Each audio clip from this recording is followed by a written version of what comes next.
Hi there. I'm glad to welcome you to my channel, World of Stories. I have a lot of interesting life stories that I want to share with you. Enjoy listening. Look, maybe this one will do? Bertha took a dress off the hanger and held it up to herself. Blue matches the color of my eyes perfectly. Vanessa cast a disdainful glance at the dress and nodded. Well, it does match the color of your eyes, that's for sure. Bertha. Where are you planning to go in such an outfit? It's a real countryside look. My grandma used to wear dresses like these. If you want, I can ask her. Maybe she'll lend you one.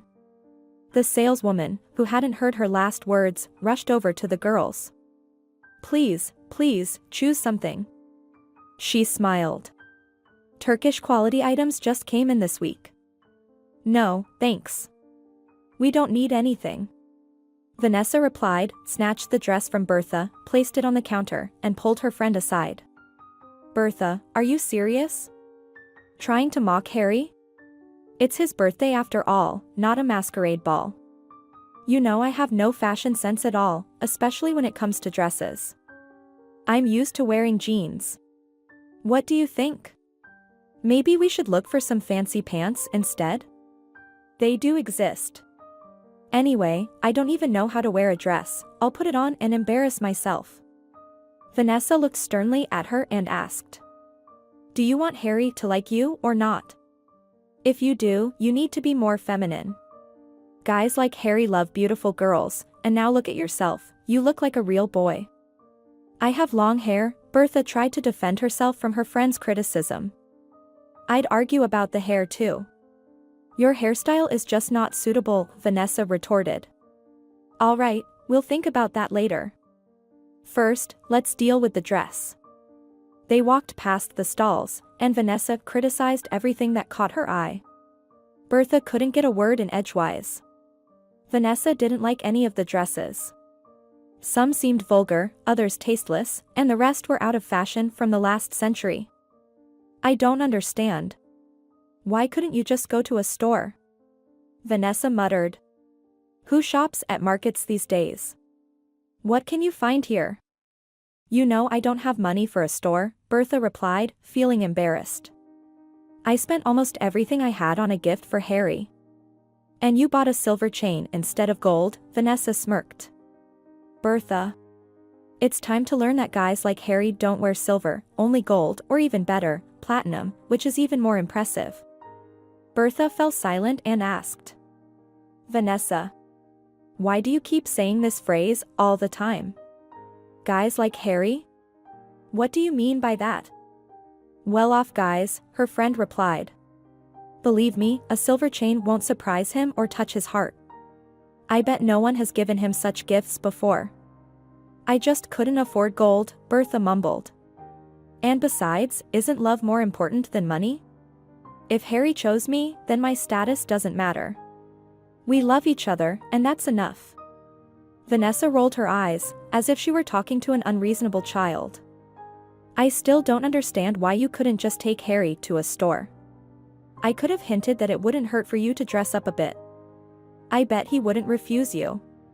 We could have gone shopping together, and you could have expanded your wardrobe. Vanessa, you can't do that. Bertha exclaimed in horror. I don't want him to think I'm a gold digger, seeing him only for his money. Are you suggesting I should have tried on the dress in front of him and asked if it suits me or not? How do you even imagine that? I can imagine it quite well, Vanessa sighed. Fine, let's move on, our modest one. Maybe we'll find you a dress while the market is still open. After her friend's words, Bertha's mood was completely ruined. She wandered through the market, looking at the stalls without much interest. What was the point of trying to pick something when she would inevitably make a mistake and look like a country bumpkin? Instead, she started observing people. The crowd in these places was indeed modest. No one was wearing designer clothes. The saleswomen were dressed in regular dresses. Some, like her, were in jeans and a t-shirt. Bertha wondered, how would Harry react to these people? Would he really turn up his nose in disdain, as Vanessa believed? But Bertha herself wasn't any better. An orphan raised on her grandmother's pension and government assistance. Or was she exotic to Harry? Like a cute little pet to play with and forget about. Dark thoughts lingered in Bertha's mind, and her mood was thoroughly spoiled. A woman in loud, brightly colored clothing caught her attention. Vanessa would undoubtedly call such an outfit tasteless. A long, colorful skirt almost sweeping the ground, red shoes, a black blouse, rings on her fingers. It all looked too gypsy-like. Bertha looked at the woman's face and realized that she wasn't mistaken. In front of her was indeed a gypsy. Her face was no longer young, with wrinkles etched on her forehead. Silver strands of hair shimmered in her hair. Their gazes met. The gypsy headed towards the girls. "Would you like me to tell your fortunes, my dears?" She called out loudly. "I'll tell you the whole truth about your destiny, about your future husbands, about where you'll find your happiness." Vanessa glanced at her with irritation and said, "No, thank you. If I want to waste money for free, I'll just throw it in the trash. It's simpler than listening to some nonsense. You're making a mistake by not believing." The gypsy shook her head. "I can clearly see that you'll lose your fiancé. He'll go to someone else, dear." "I don't have a fiancé," Vanessa exclaimed. "Why are you lying, you old hag?" And then she blushed. Admitting that she was single and unsuccessful was not very pleasant. Vanessa grabbed her friend's hand. "Let's get out of here. That old witch ruined my mood."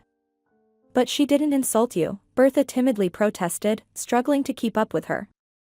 "Maybe she just made a mistake or lied. What difference does it make? Is it worth getting upset over this? Ignore it and move on." "Maybe you wouldn't be upset," Vanessa snapped. "Cheap dresses from the market don't upset you either. But I don't like any of this. She cursed me, you know?" Bertha couldn't understand why her friend was getting so worked up. But she chose not to argue. When Vanessa was in such a mood, it was better not to object. The two friends continued on. However, they both forgot about the dress. Vanessa muttered something to herself, and Bertha regretted not apologizing to the gypsy. She felt awkward about how they had treated the elderly woman. "Let's get out of here," Vanessa finally said. "We won't find anything worthwhile here. So, here's the plan: go to the party in your beloved jeans or borrow a dress from your grandmother. Either way, it's better than buying a dress here and embarrassing yourself in front of everyone." Bertha nodded sadly. Her hopes of impressing Harry were crumbling like a house of cards. She indeed didn't have enough money to roam around shops, and she was not accustomed to asking her grandmother for money. What would she even say? For a dress? Her grandmother wouldn't understand that. She'd call it some kind of extravagance. Bertha's gloomy thoughts were interrupted by some commotion. The market crowd stirred, and cries could be heard. It seemed something bad had happened. "Someone's in trouble." A woman panicked and shouted, "Call a doctor." Bertha pulled her friend's sleeve. "Do you hear that? Someone's not feeling well. Let's go, have a look." "Why?" Vanessa was surprised. "Is this a zoo?" "I'm a nurse, after all," Bertha said. "So, I should at least see what happened. Maybe I can help?" "You're not a nurse, you're Mother Teresa," Vanessa grumbled. "All you do is find trouble for yourself." "All right, let's go see. Who's the sick one?" The girls squeezed through the crowd. Bertha elbowed her way through, ignoring the nudges and grumbling, dragging her friend along. When Vanessa saw the colorful skirts, she groaned. What kind of day is this? It's her again. The girl was right. The woman who felt unwell was the same elderly gypsy who had wanted to tell their fortunes not more than 15 minutes ago. Now the fortune teller was sitting on the asphalt, leaning against someone's stall, looking really unwell. She had turned red, and not even her natural tan could hide it. Her gaze was weary. The woman clutched her chest and was breathing heavily. "Let me through. I'm a doctor." Bertha said, pushing aside a man. For the first time in her life, the girl told a lie, elevating her status from a nurse to an incredible level. Otherwise, the crowd wouldn't have let her through. What's wrong with you? Do you usually have high blood pressure? Bertha asked, crouching down in front of the gypsy. The gypsy nodded, muttering something to the girl. Bertha rummaged in her bag and smacked her forehead. What a scatterbrain I am. I left my pills at home, probably. Do you carry blood pressure pills with you? Vanessa asked in surprise. My, you're like a grandma. It's for my grandmother, Bertha replied. Ever since she felt unwell on a bus once, I try to always carry her medication with me, but today I forgot them. How are you feeling? She asked the gypsy. Can you walk? You should lay down somewhere while we wait for an ambulance. Just not here, one of the stall vendors chimed in. I can't afford to lose any customers. Yes, dear. Keep an eye on your purse, she said to Bertha. Gypsies are known for pickpocketing. Maybe she's not even sick and just pretending? Another vendor interjected. Bertha gave them all a disapproving look. Aren't you ashamed? Someone's feeling unwell and all you can think about is money. What kind of people are you? Maybe if you thought more about money, you'd be living more comfortably, Vanessa whispered. But that's just me. Not implying anything. Bertha ignored her friend's words and extended her hand to the gypsy. Come with me, the girl said. I live nearby, I'll make you some tea, and you can rest. If you stay here any longer, you might get a heat stroke. It's scorching today. The woman, clearly not expecting such kindness, looked at Bertha with exhausted but surprisingly clear eyes and said, Thank you, dear, for helping me. Bertha wanted to reply that anyone in her place would have done the same, but she wisely held her tongue. After witnessing what they had seen at the market and the scenes Vanessa had caused, it would have been foolish to say such a thing. Bertha was glad that she lived very close to the market. Helping the woman proved to be quite a challenge. Apparently, the gypsy woman was feeling really unwell because she leaned heavily on the girl's arm and could barely move her legs. Mrs. Young, Bertha's neighbor, met them at the entrance and asked with concern. Bertha. Is this your acquaintance? A friend, the girl firmly replied, not wanting to get into any new disputes. She helped the gypsy woman climb the remaining steps and opened the door to her apartment. Another stroke of luck was that Bertha lived on the ground floor. Her arm was about to fall off from the strain. Thank you. The gypsy woman said again, heavily sitting down on the bench in the hallway. There's no need to thank me, the girl blushed. I haven't done anything special. And don't sit here, come into the living room. What kind of hostess would I be if I left a guest in the hallway? Bertha led the gypsy woman into the living room, almost forcing her onto the couch, and friendly asked. What's your name? Let's get acquainted since you're my guest. I'm Bertha. Virginia, the woman replied. Nice to meet you, Bertha smiled. Now, if you don't mind, I'll measure your blood pressure. Something tells me it's high. The girl took the blood pressure monitor from the shelf, which her grandmother, Mrs. Phillips, usually used, and got to work. She put the cuff on the gypsy woman's arm, pressed the button on the device, looked at the display, and frowned. The upper number is 180, not good. I'll bring you some medication right away. While she rummaged around the room, the gypsy woman kept her eyes on her. When Bertha brought the pill and a glass of water, the woman asked. Do you let just anyone into your home like this? No, Bertha replied. Only friends and you today, but you were feeling really unwell. I couldn't leave someone on the street in that condition. It's dangerous to do that, the gypsy woman disapproved. People can be unpredictable. You might bring anyone home. So, you're not happy that I let you in? Bertha asked in surprise. I am, the gypsy woman confirmed. I'm not talking about myself. Friends can be unpredictable too. You mean Vanessa, don't you? Bertha guessed. You didn't like what she said at the market, right? Please, don't pay attention to her words, and even better, forget about it altogether. Vanessa has always been like that. She talks without thinking. Her tongue is her own enemy. Vanessa stopped paying attention to Bertha's words and continued. She has a rotten soul. Ignoring Bertha's words, the gypsy woman replied. Such friendship won't lead you to anything good. Enough. Please. Bertha exclaimed. Take the pill, relax, and rest for a while. And, please, don't say nasty things about my friend, or I'll be upset. The gypsy woman took the pill, still looking at the girl, and then continued. Would you like me to tell your fortune? For free. I won't charge anything in gratitude for your help. Is this not a scam? Bertha asked skeptically. I mean, can you really predict the future? This isn't a joke. It's not a joke. I've had this skill since childhood, the gypsy woman proudly replied. My mother taught me. So, shall we read your poem or use cards? Do you have a deck? Oh, no. My grandmother and I never played cards. She disapproves of it. Let's read the poem. Just promise not to tell me anything too scary if you see it there. You know, I'm a bit of a coward.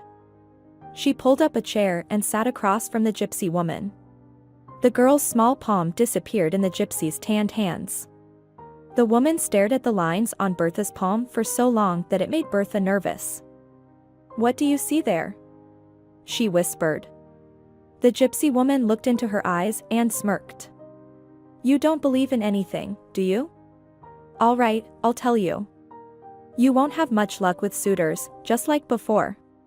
But soon you'll meet your future husband at your doorstep. He'll come to this apartment.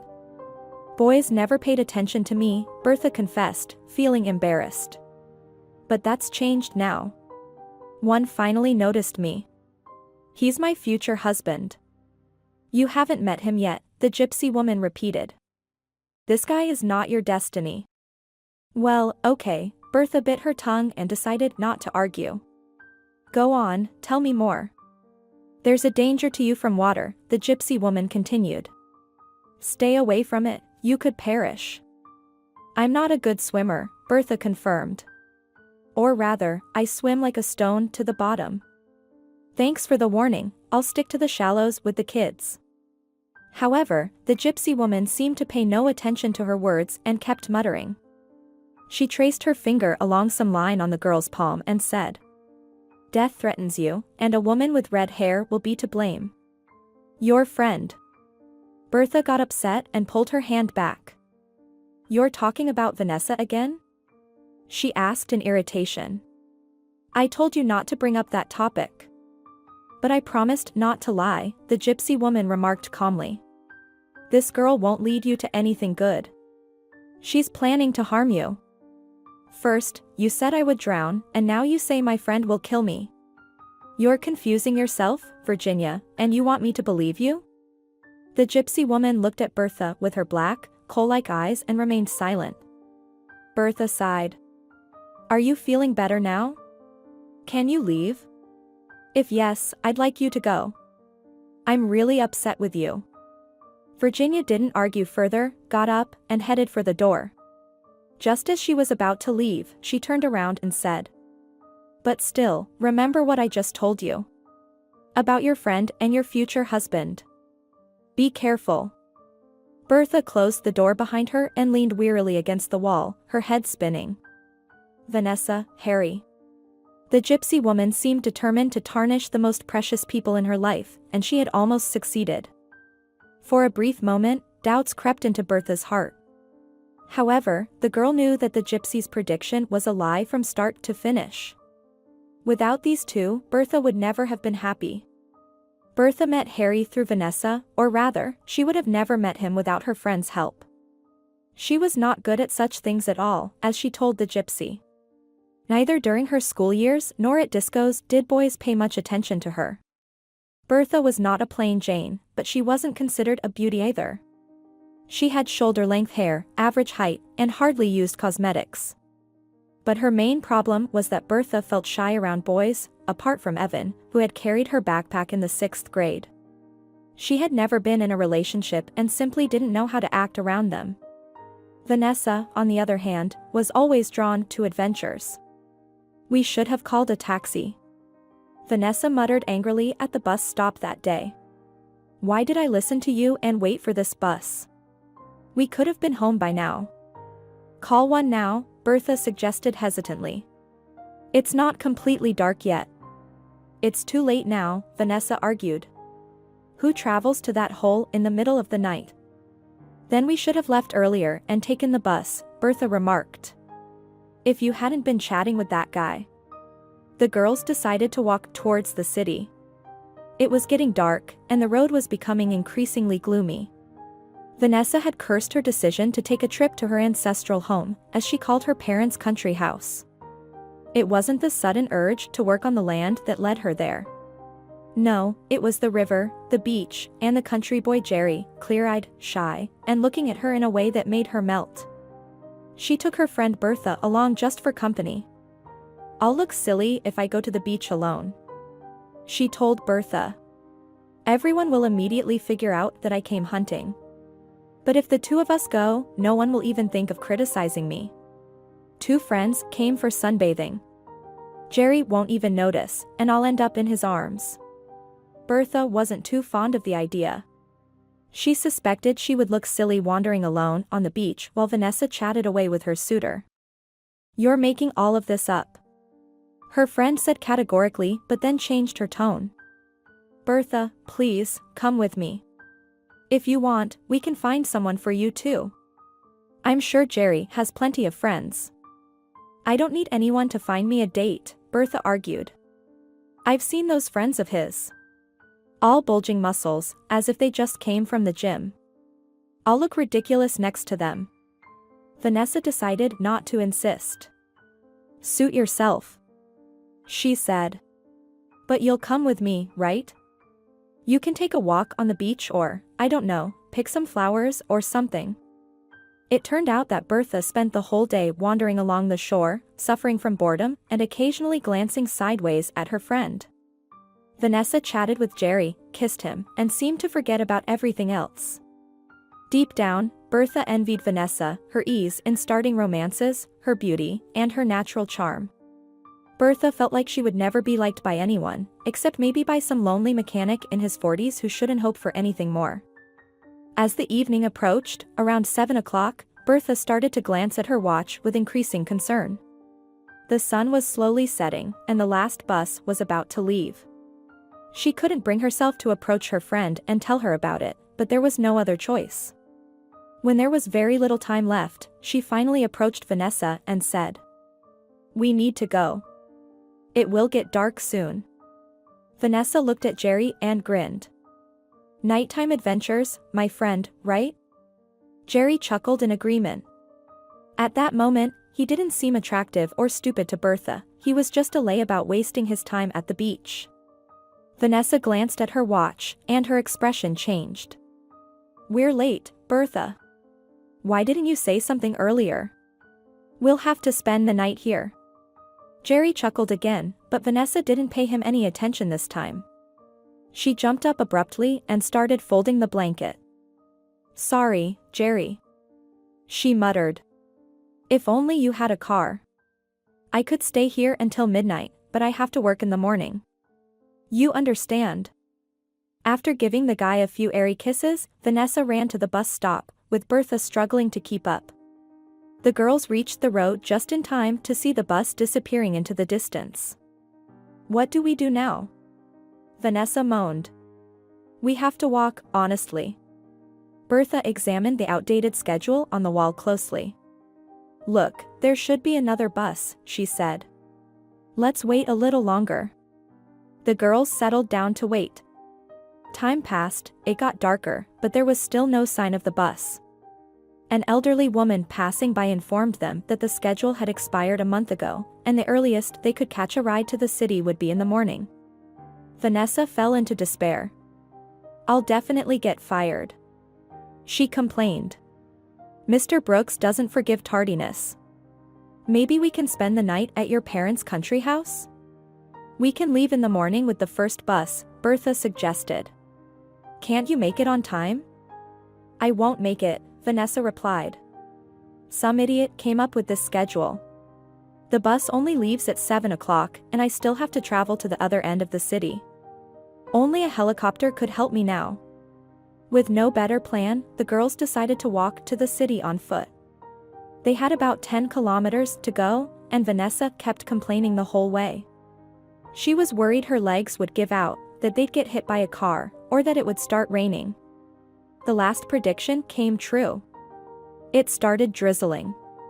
We should flag down a passing car, Vanessa said. I can't go on like this. Aren't you afraid of maniacs? Bertha pointed out. Even if we come across a lunatic, he'll be alone, and there are 2 of us, Vanessa explained. Let's start trying before we look like 2 wet chickens, or else, nobody will pick us up. A car drove by, and Vanessa waved at it, but then she changed her mind. What's wrong? Bertha asked, surprised. I saw the driver's face, Vanessa explained. He looks like a maniac. We need someone normal. Wait a minute. Vanessa made an elegant gesture with her hand, and to Bertha's surprise, she watched as a massive black Mercedes, as large as a tank, pulled up in front of them. Bertha was overcome with quiet horror. She had never ridden in such cars in her life. Bertha was even more stunned when she saw the driver. He was barely older than them and as handsome as a movie star. Bertha had never been in the presence of such people, let alone ride in the same car. The guy peered out of the window and smiled. Ladies, need a ride? It seemed that Vanessa was also taken aback by this encounter because she hesitated with her response. Yes, please, she finally murmured. We need to get to the city, and the buses have stopped running. The driver looked at his companion, the guy sitting in the front seat, and inquired. We're heading to the city, right? We can make a detour for such ladies, for sure. The guy nodded. You don't have to. Bertha protested, but the driver interrupted her. We were just kidding, we're going there anyway. Get in before you get soaked. Vanessa was the first to rush to the car, as if she was afraid the guys might change their minds. Bertha, feeling indecisive, sat down hesitantly beside her. The leather seats sent chills down her skin, and she tried to pull her dress down a little, not so much because of the cold but because of the looks from one of the guys. It seemed to Bertha that he was scrutinizing her and undressing her with his eyes. However, Bertha worried in vain. As usual, the lion's share of attention went to Vanessa, leaving her in the shadows. I'm Harry, and this is Carl, the driver said, pointing to his friend. What are your names? Vanessa, her friend introduced herself in a seductive tone. Bertha whispered her name so softly that she hoped not to draw attention to herself. Only at that moment did she realize that she felt more comfortable and convenient in the shadows, where nobody paid attention to her. Perhaps that was the secret of her misfortunes. Where were you coming from? Harry asked. The village, perhaps? You don't look like tourists. Oh, we're absolutely tourists. Vanessa smiled. The real deal, we just keep up with fashion even during hikes. We don't stroll around in stretched out sweatpants, even when we're out in the wilderness. I think I've seen you somewhere. The other guy remarked. On a TV show about Everest conquerors, maybe? Were you there? Vanessa burst into laughter with that artificial, unrealistic laughter she only used when talking to guys. Bertha shuddered again. When her friend laughed like that, she felt incredibly awkward, as if she, too, was part of the deception. No, no. We haven't made it to Everest yet, Vanessa said. If you did see me on TV, it was probably in a beauty pageant. I made it to the finals. Remember? From this blatant self-praise, Bertha felt like she wanted to shrink into a ball. Why did this happen?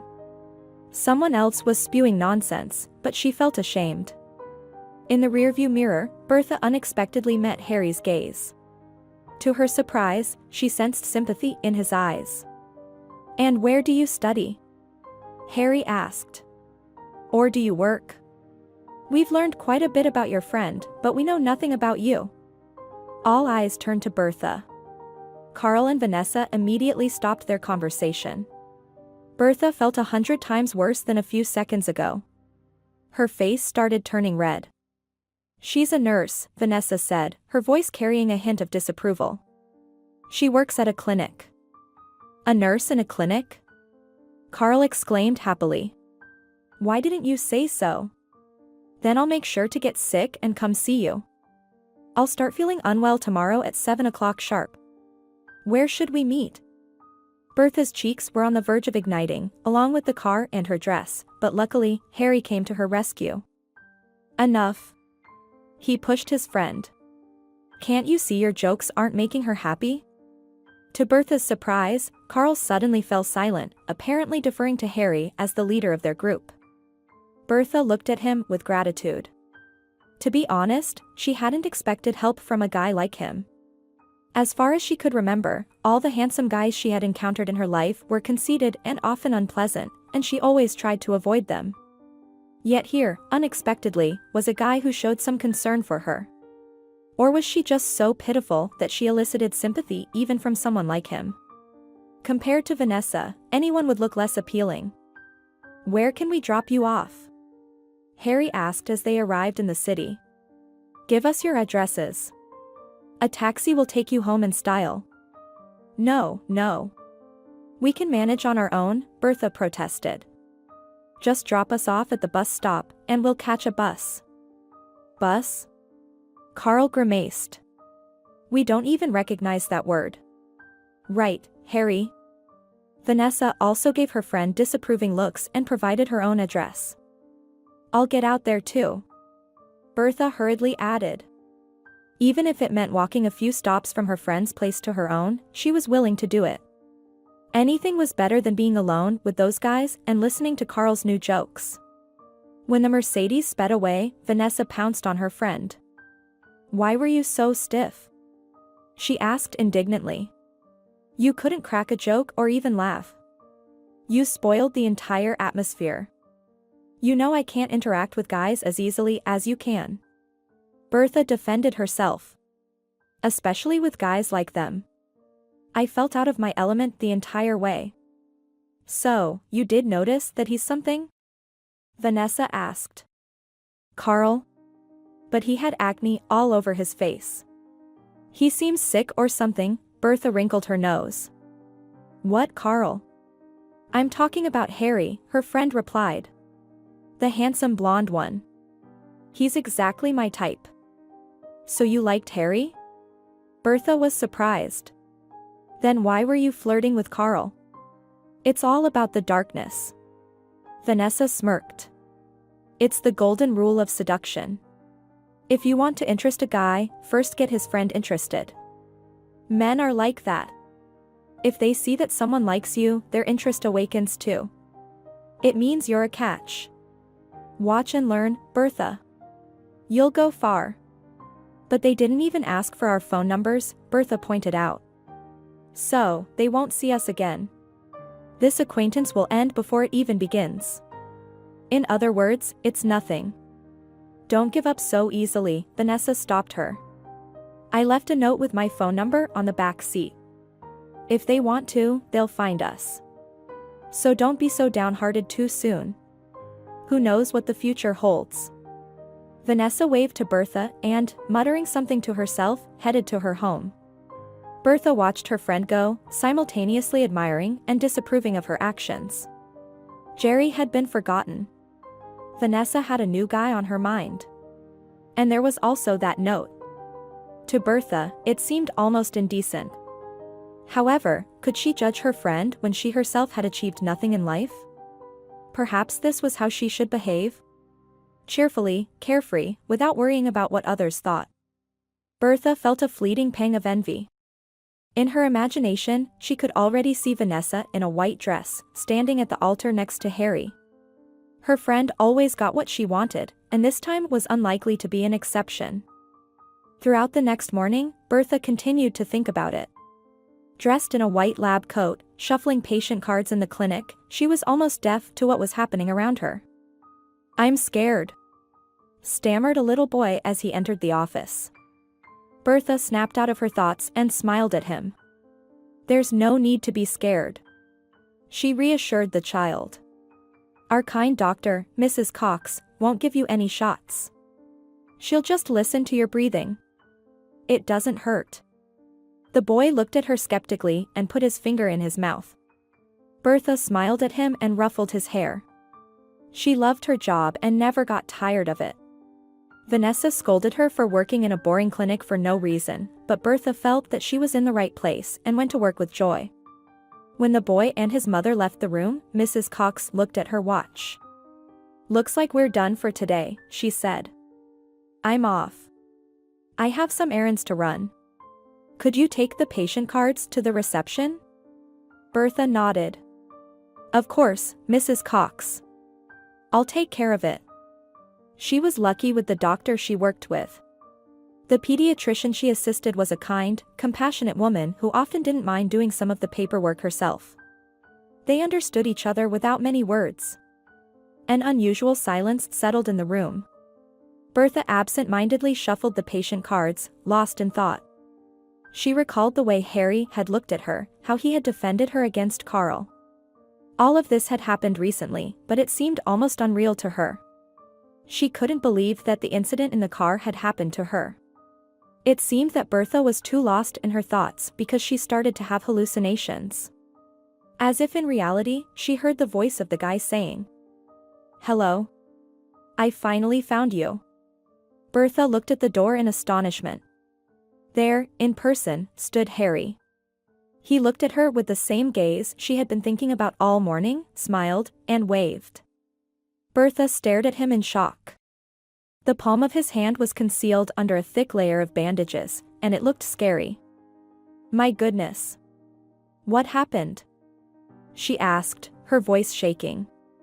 Did you injure yourself? Yes, I was helping my dad chop wood and almost chopped my hand off, Harry casually replied. It's nothing serious. And you're talking about it so calmly?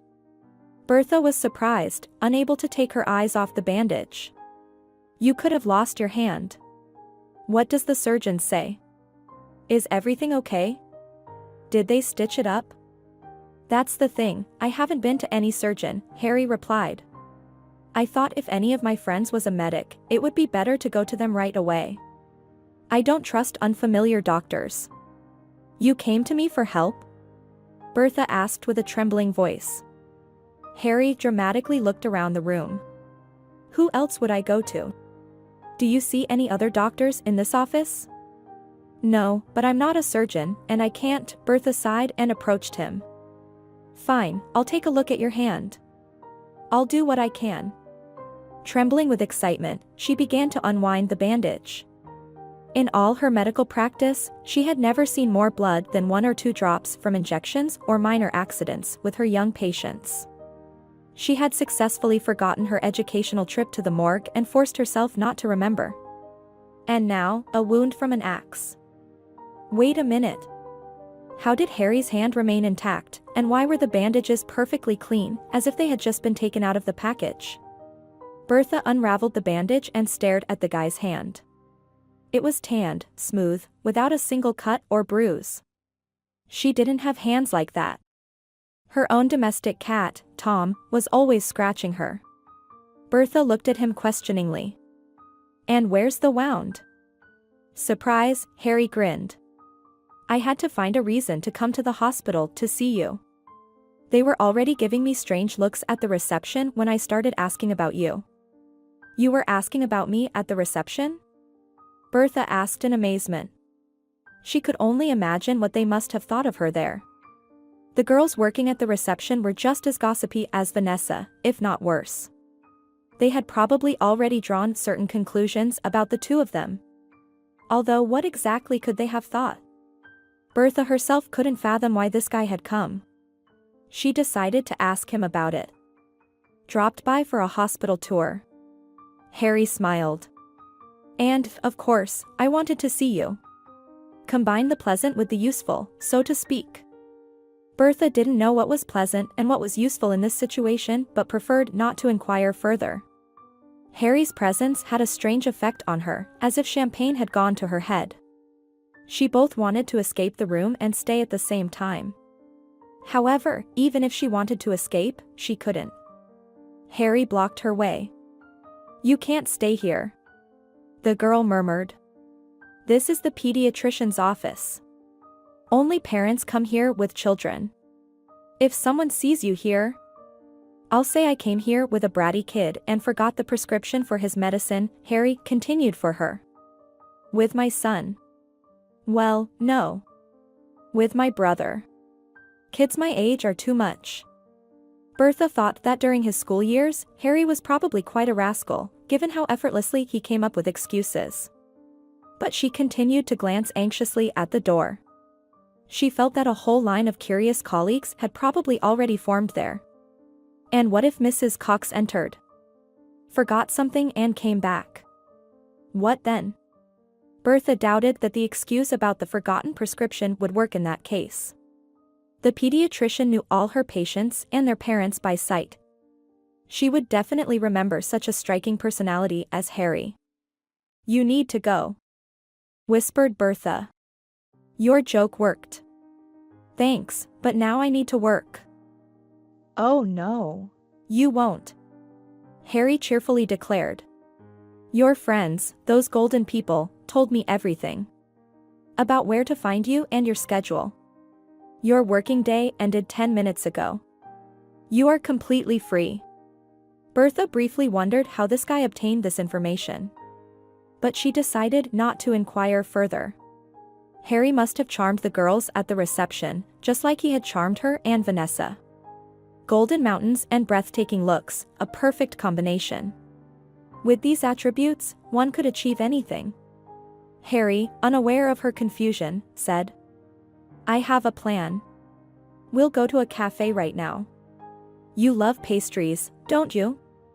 "Of course, you do. All girls love sweets. And then we'll take a walk around the city. On foot, of course.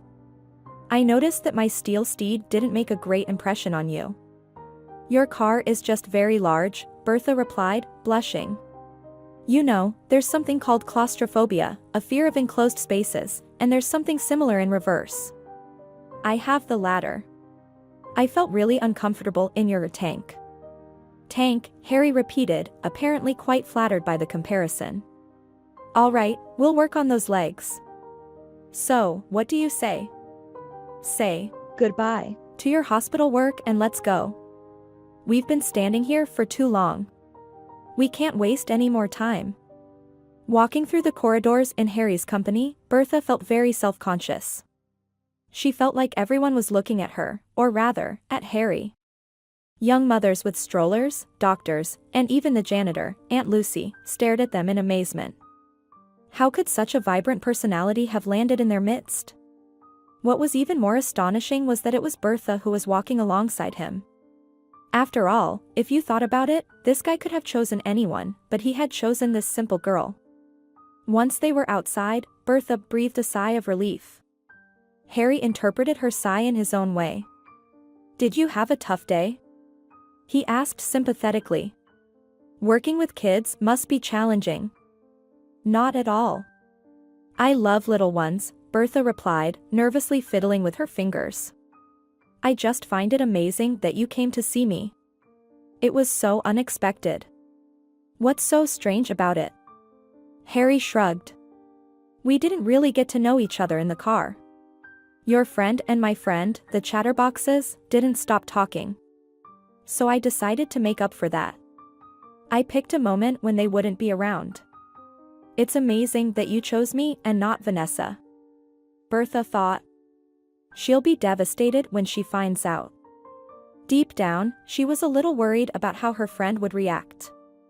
On the other hand, there was absolutely nothing between her and Harry, and there never would be. That was for sure. It wasn't worth doubting that they would meet only once and never again. Bertha didn't have a very high opinion of herself and couldn't imagine what had interested this guy. "Well, spill the beans," Harry prompted. "Where did you study? Who do you live with? What do you do in your free time? I'm curious about everything." I studied at a medical college, Bertha replied, nervously biting her fingers. I live with my grandmother. My parents died in a car accident when I was little. In my free time, Vanessa and I go to the movies and sometimes to a club. That's pretty much it. Harry looked at her attentively and signaled to stop. Watch carefully, said the guy. I'm going to show you some magic. Bertha stared at him with all her eyes and burst into laughter when Harry showed her the old, as ancient as the world, trick with a detached thumb. I know this kind of magic, and I can even do it myself, she said.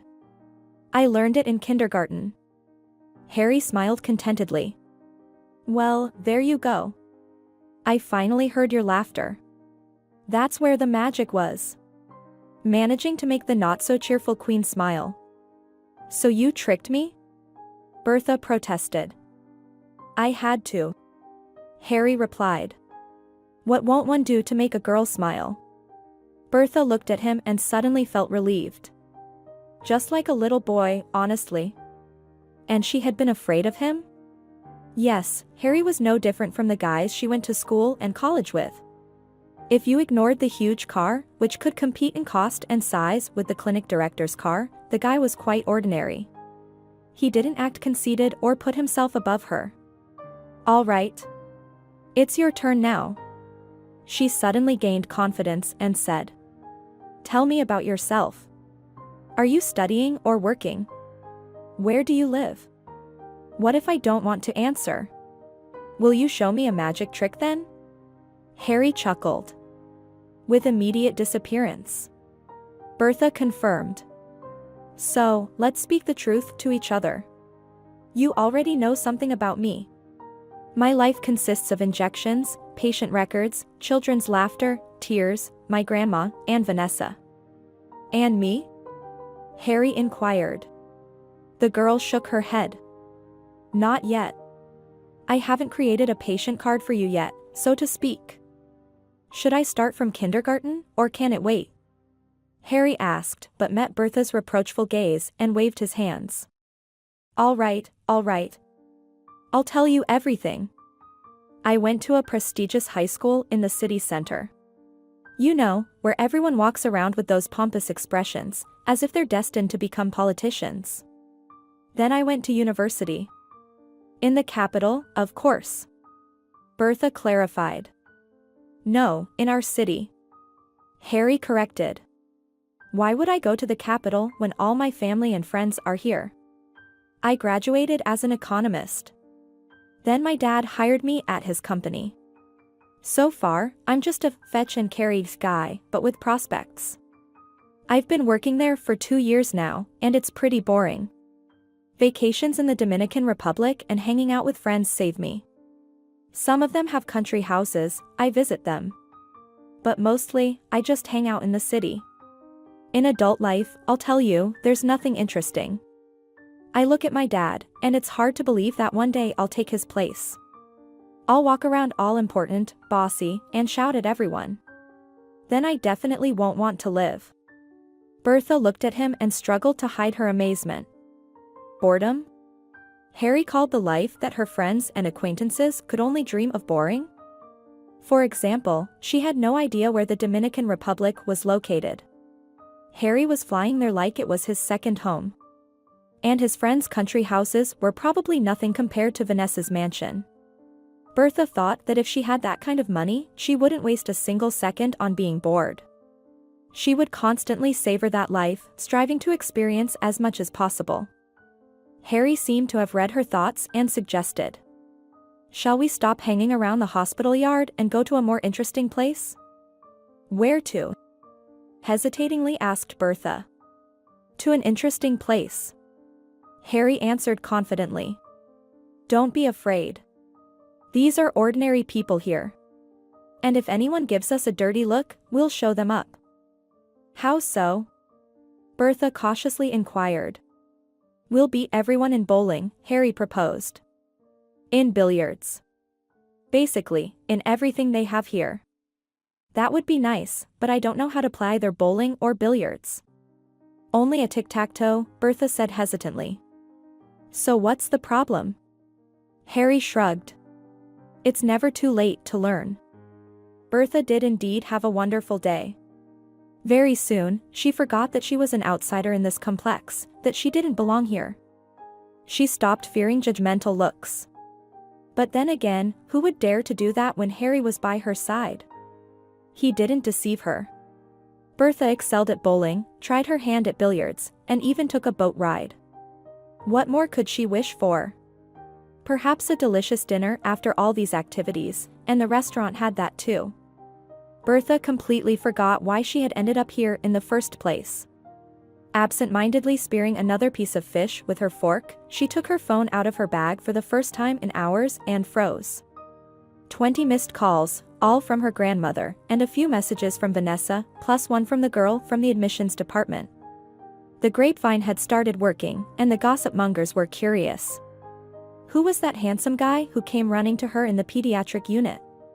She had forgotten to turn on her phone after work, so she had no idea what had happened. But something had gone terribly wrong, it seemed. Returning to reality was cruel. Bertha felt like a criminal who had deceived a bunch of people. I need to go back, she said, pushing her plate away and adding uncertainly, will you take me? Of course, Harry assured her. But are you really in such a hurry? Don't you want to stay for a couple more hours? At 9 o'clock, there's a cultural program, some singer from the capital is performing. What's his name? I forgot. Bertha shook her head sadly. I would love to, she murmured. But my grandmother. She'll go crazy. She's probably wondering where I disappeared to, and one phone call won't be enough to explain everything. I'm afraid she might get sick from worry. I have to go back home and check on her myself. Harry nodded and also put down his fork. All right, then let's go, he said. I don't want to be the reason for your grandmother's death. You wouldn't forgive me for that, right? You can't risk her goodwill. Bertha hardly listened to him anymore. She looked at the places they passed with regret. The elegant halls of the restaurant, the neatly manicured lawns that seemed to be measured to perfection, the sparkling water in the pool. She barely felt this paradise, and now the wrought iron gates of Eden closed behind her. The guard waved goodbye to Harry. It feels like it was all just a dream, Bertha said as they drove onto the road. Was it a good dream or a bad one? Harry asked. Considering where I'm going back to, mostly a bad one, Bertha sighed. She was 100% sure that nothing like this would happen in her life again. Harry dropped her off at her house and drove away, and Bertha went upstairs with a heavy heart. The entrance to her building had never seemed so dreary to her before. Her grandmother was already waiting for her at the door.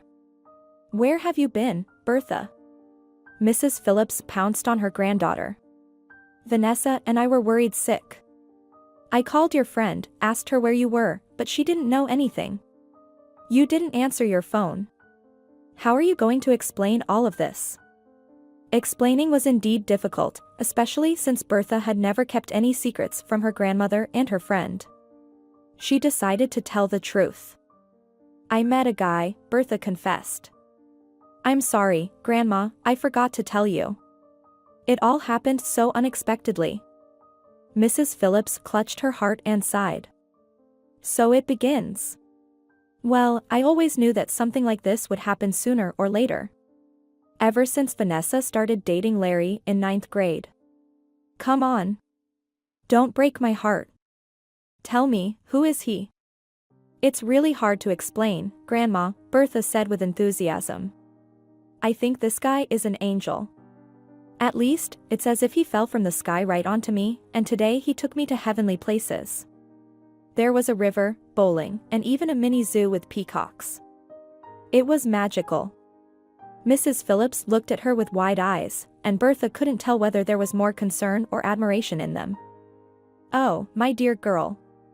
I'm so worried about you. Her grandmother finally said. You're so trusting. Any scammer could manipulate you, and you wouldn't even notice. Harry is not a scammer. Bertha protested. He didn't lay a finger on me, and he didn't ask for anything from me. What could he possibly want? His car costs more than our apartment. Why would Harry bother chasing after me? That's what I can't understand. Mrs. Phillips muttered. That's what scares me. Bertha was deeply hurt that her grandmother didn't take her happiness seriously. And on top of that, she spoiled her mood with her elderly grumbling. It's just her age. Bertha comforted herself.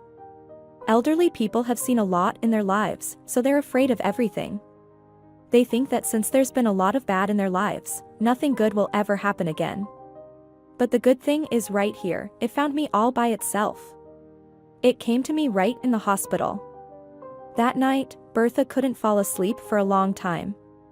She lay there, reminiscing about how Harry looked at her, what they talked about. Her hands still ached from the heavy bowling balls. In her ears, Harry's laughter echoed. It seemed that the girl had fallen in love completely and irrevocably. Her good mood didn't leave her in the morning. Bertha got ready for work, filled with new dreams and anticipation of wonders. She kissed her grandmother, "Goodbye," and waved to her. "Goodbye, Granny. See you in the evening. Just make sure to come back in the evening." Mrs. Phillips called after her. "Don't get lost in your paradise over there." Bertha walked to the bus stop, smiling at everyone she passed. The day was gloomy and overcast, but she was still happy. It seemed that nothing could go wrong in her life. There was no conductor on the bus that day.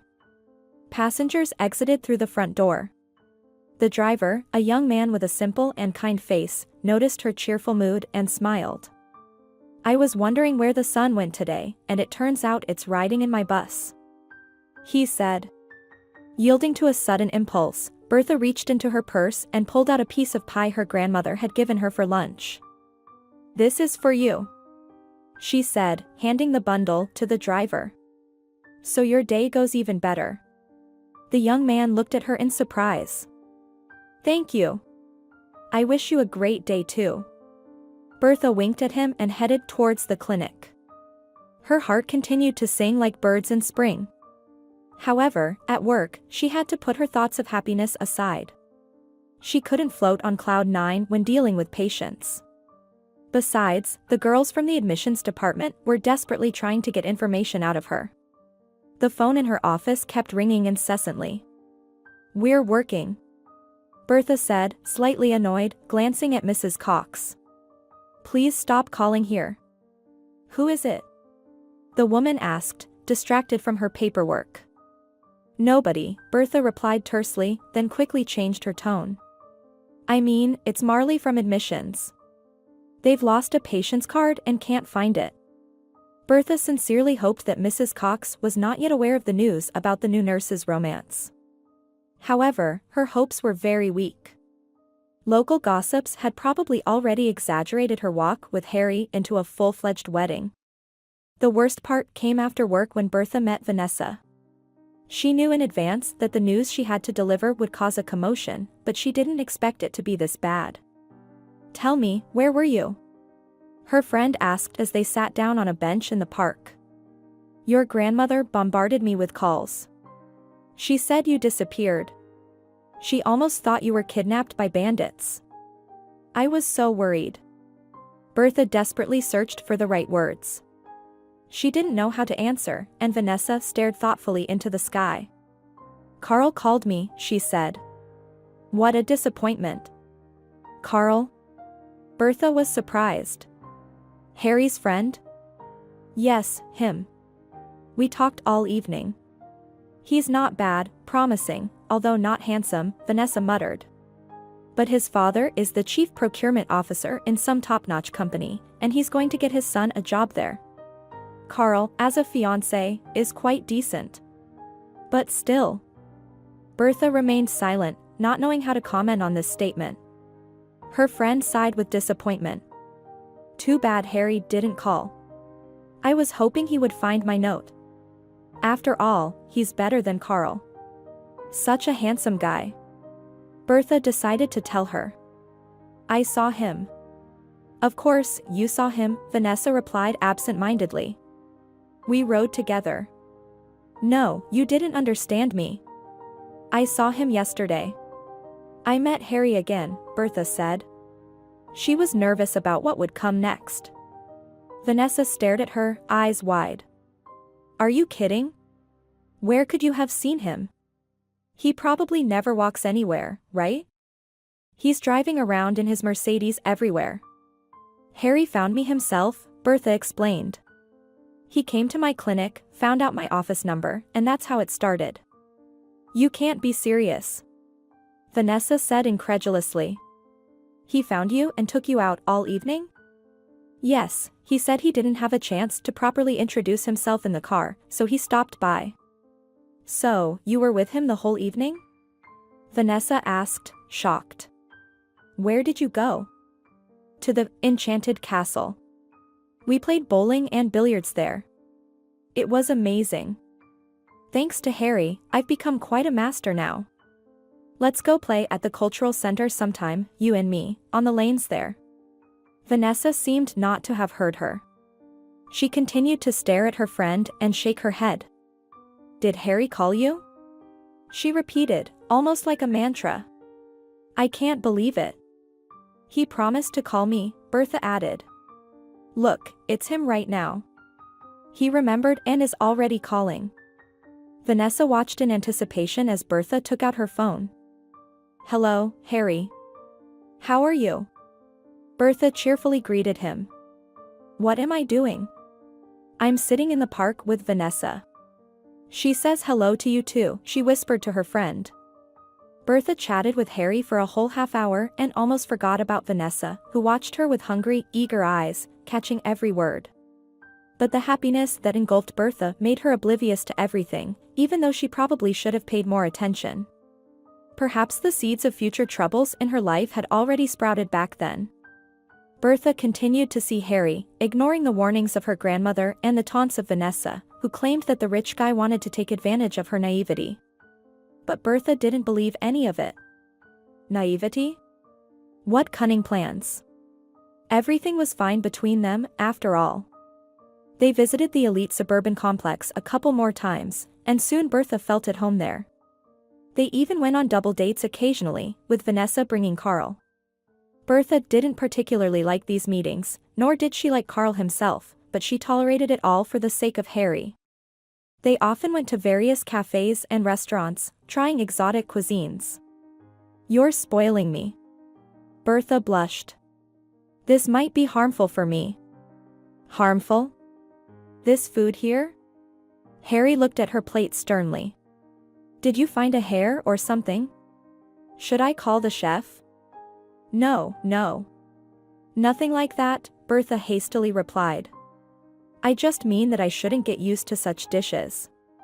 We can't prepare anything like this with the groceries my grandmother and I buy.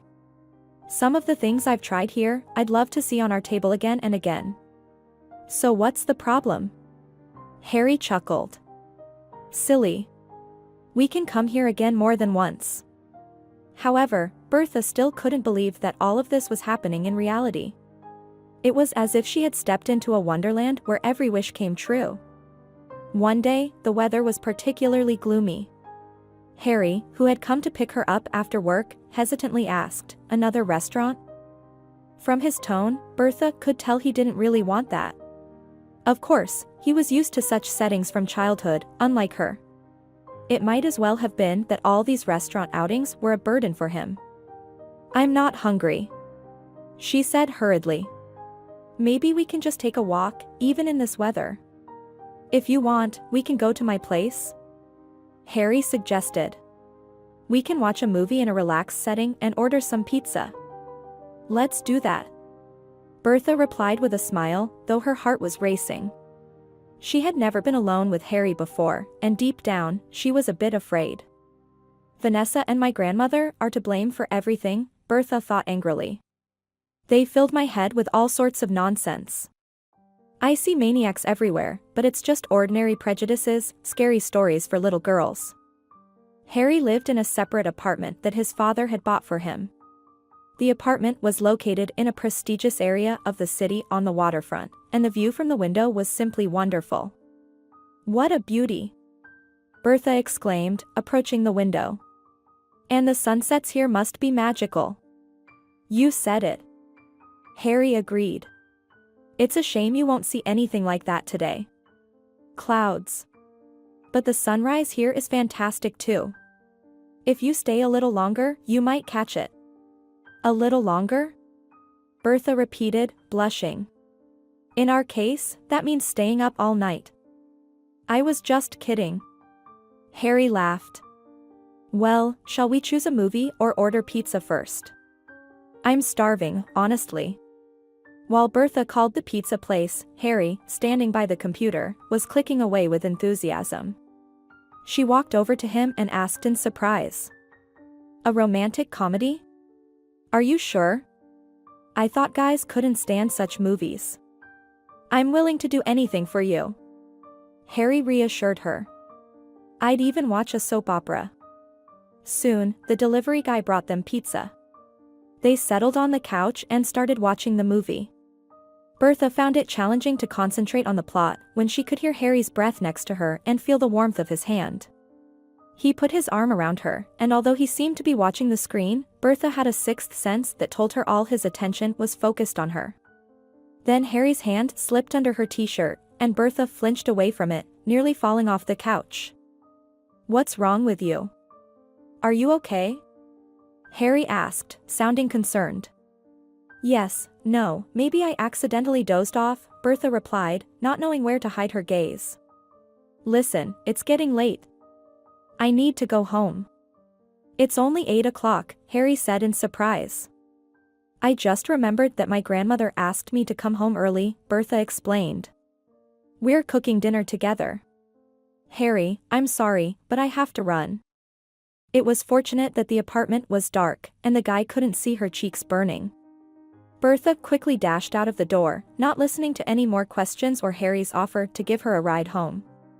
She herself didn't understand what was happening to her, she only wished to get away from there.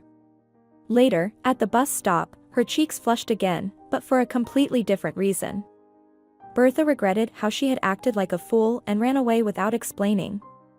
He'll never call me again, she said sadly to herself. Harry won't want to see me again after what just happened. He probably thinks I'm crazy.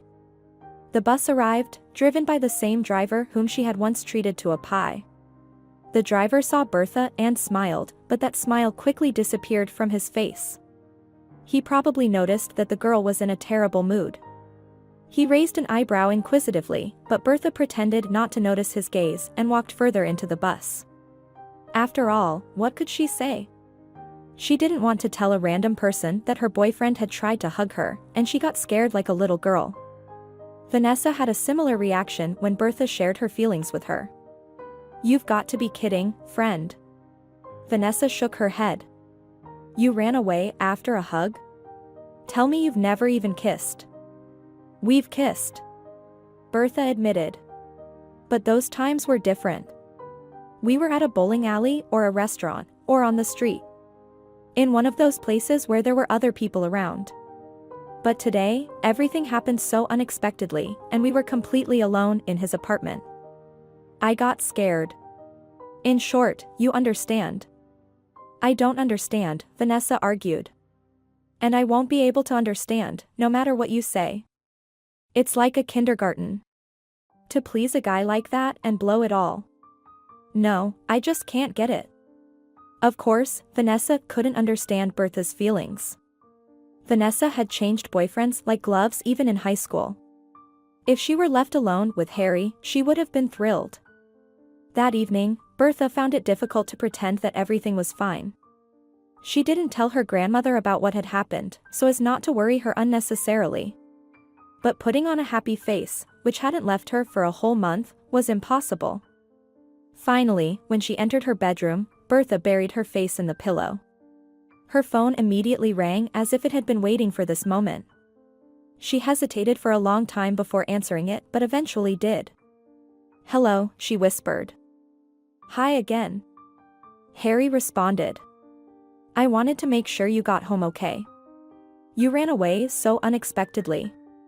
There was a hint of uncertainty in his voice, as if he didn't know what to expect from her. He probably thought he had connected with a psycho. I got home fine, Bertha replied. I hopped on a bus almost right away. Didn't even get my feet wet. I'm glad. Harry said.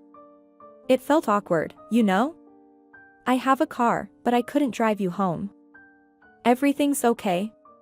Bertha reassured him. I'm not upset, and please don't be upset with me for running away so suddenly. Of course, I won't be upset. Harry confirmed. Nothing special happened, after all. Exactly, nothing happened, Bertha thought to herself. But it could have. Maybe I would have even seen the sunrise with you. They remained silent for a while, and then Harry said. Actually, I wanted to invite you to my birthday. I didn't have time in the evening, so I'm calling to invite you now. It's in 2 weeks. We'll gather at the enchanted castle. We'll celebrate. Will you come? Of course. Bertha joyfully replied. What are you asking for? Bertha felt immense relief. She wanted to jump for joy. It meant that Harry wasn't angry with her and hadn't written her off after her escape. Then, good night. Harry mumbled awkwardly. And, by the way, I love you. I love you too. Bertha replied and held the phone close to her chest. She felt as if a weight had been lifted from her soul. Life had become light and joyful again. However, choosing a gift for Harry turned out to be quite a problem. Bertha pondered for a long time on what to buy for him but couldn't come up with anything. The guy had so much money that it was simply impossible to surprise him with anything. In the end, Bertha went to a jewelry store and bought a silver chain. It looked simple yet tasteful. She decided that Harry would surely appreciate this gift. All that remained was to solve the question of her own outfit for the celebration. Vanessa believed that dresses were essential in such situations. Guys don't like girls in pants, she repeated endlessly. Look at yourself. You're like a real boy. It's amazing how Harry noticed you. So they went to the market and encountered a gypsy woman who spewed nonsense. Bertha kept recalling her words over and couldn't get them out of her head. You are in danger from a woman with red hair. Your friend has planned your demise, and death will come from water. What nonsense is this? Bertha angrily thought. Did Vanessa plan to drown me? I wonder where exactly. In my bathtub, perhaps? There was also the pool at the enchanted castle, where Harry had invited them all, but that was purely fantasy. Drowning in the midst of a crowd of people, park guests, and employees was simply impossible. The old lady must have been offended by Vanessa's rudeness and started making up nonsense, Bertha concluded. Just think of what people can do for revenge. Trying to calm down, she cleaned her apartment. She mopped the floor and cleaned the sink.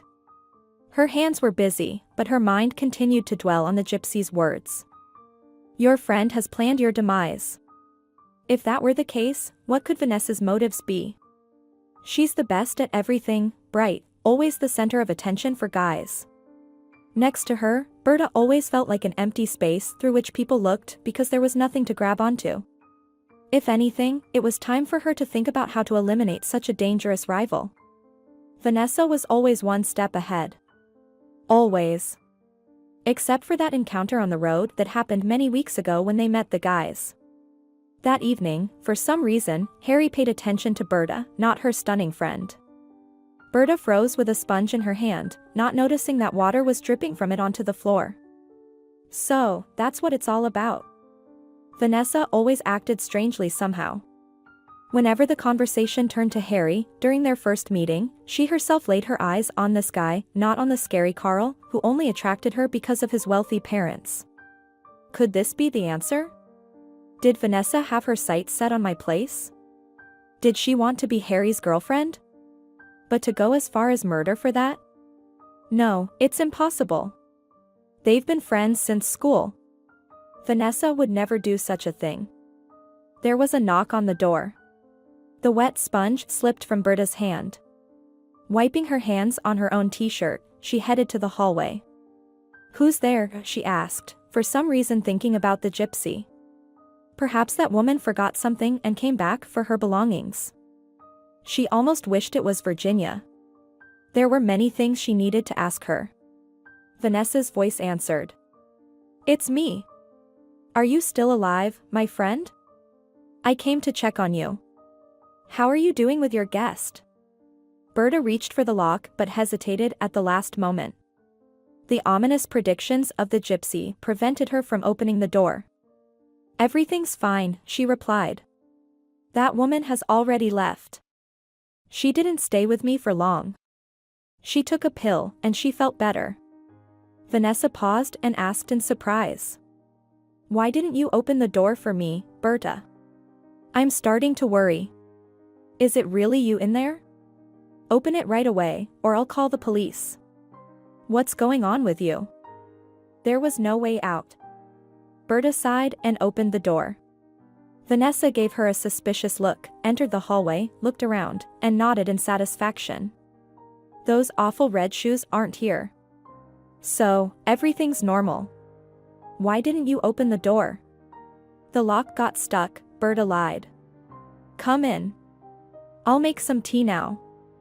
Vanessa walked into the kitchen and sat down on a chair, looked at Berta with curiosity, and asked. What were you talking about with that old witch? I bet she started filling your head with her spades and red kings. Probably predicted a love that lasts until the grave and a happy death in your own bed, didn't she? Berta nodded discreetly. Pretty much, yes, she replied. She didn't say anything original. It was all quite predictable. Wedding, lots of children. Harry's little ones? Vanessa smirked. Berta cast a sidelong glance at her. That wasn't part of the conversation, she replied, turning away from her friend and attending to the teapot. Berta had always felt a pang of shyness when Harry's name came up in conversations with Vanessa, but now she felt downright terrified. She even thought she saw a malevolent glint in her friend's eyes, as if she herself were a witch. After talking to gypsies, one can see anything, right? Berta thought. People at the market were right. I should avoid them. The phone in the room rang. Berta couldn't remember where she had left it, but she recognized the ringtone. It was her grandmother trying to reach her. Could you make tea, please? She asked Vanessa. The tea leaves are on the shelf. I'll be back in a minute. Of course, sure, Vanessa replied. Her voice sounded so insincerely friendly that it sent a shiver down Berta's spine. No fortune teller was needed to tell that she didn't believe her. Such a kind, caring tone was not typical for Vanessa. She usually communicated with sarcasm and teasing, but now there was sudden concern. Berta found the phone in the living room and talked to her grandmother. She wasn't really paying attention to what her grandmother was saying and responded mechanically and incongruously. Berta was trying to see what was happening in the kitchen. Unfortunately, her view through the half-closed door was very limited, and Vanessa was blocking her sight of the table. The teapot. Tea? Could this beverage be the very water from which death will come to me? Berta thought. Vanessa took cups from the shelf and reached for her bag. Why would she need it? Does she want to disinfect them? Berta wondered. Her grandmother continued talking, and Berta, squinting, watched her friend's actions. Vanessa pulled out a small bundle from her bag and poured something into a cup, but it was only one cup, Berta's favorite one with a picture of a tiger. Berta's blood ran cold. The gypsy's prediction was unfolding right before her eyes. Now what should she do? Yes, Grandma, I understand, Berta responded. You should get home quickly. It's so hot outside today, you might not feel well. Berta ended the call and hesitated for a moment before returning to the kitchen.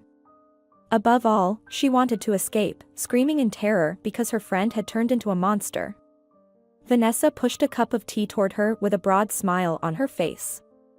I'm smart, aren't I? She asked. At least you've learned to brew tea by the age of 23. That's something. My mother always said I'd never become a cook. She chuckled at her own joke, but Berta's smile in response was far from genuine. Try it, Vanessa insisted. Why did I even bother? It's still hot, Berta replied, trying in vain to keep her voice from trembling. We should wait a bit. It would also be nice to buy some cookies or gingerbread to go with it. Maybe I should run to the store. Vanessa looked at her in surprise and asked, What? Your apartment smells just like a bakery. Mrs. Phillips must have baked something before leaving. Look for yourself. There's a tray on the stove. Berta turned around and indeed saw a freshly baked pie waiting for them on the stove. Vanessa shook her head. Your kindness and these encounters with gypsies won't lead you to anything good, Vanessa said. You're not yourself after that meeting. The gypsy seems to have bewitched you. It's just the heat, Berta muttered. Maybe I need to rest for a bit and take a nap. Deep down, she hoped that her imaginary friend would catch the hint and leave her apartment. But Vanessa wasn't like that. Have the tea, and you'll feel better, she winked.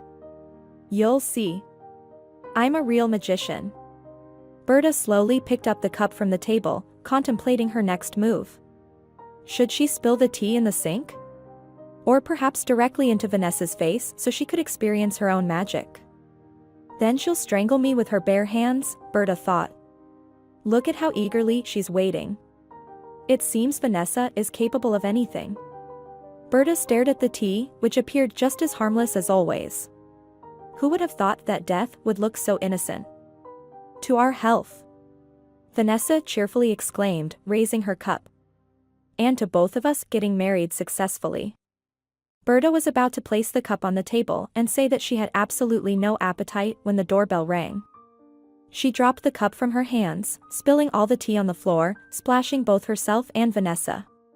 Berta noticed how her friend's face contorted with anger before rushing into the corridor.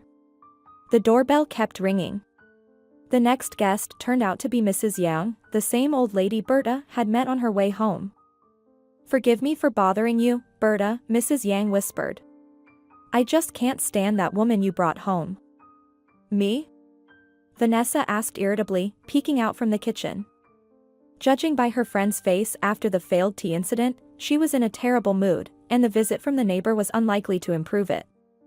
What are you talking about? The old lady exclaimed. I mean the gypsy.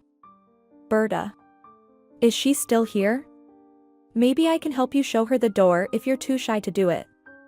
Everything's fine, Mrs. Yang. Berta sighed.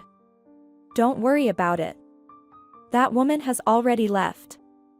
I think I should go too, said Vanessa, putting on her shoes. You're tired anyway. So my presence here is unnecessary. Goodbye. The door closed behind these two visitors, plunging the apartment into a ringing silence. Berta leaned weakly against the door. It was over. At least for now. But what would happen next?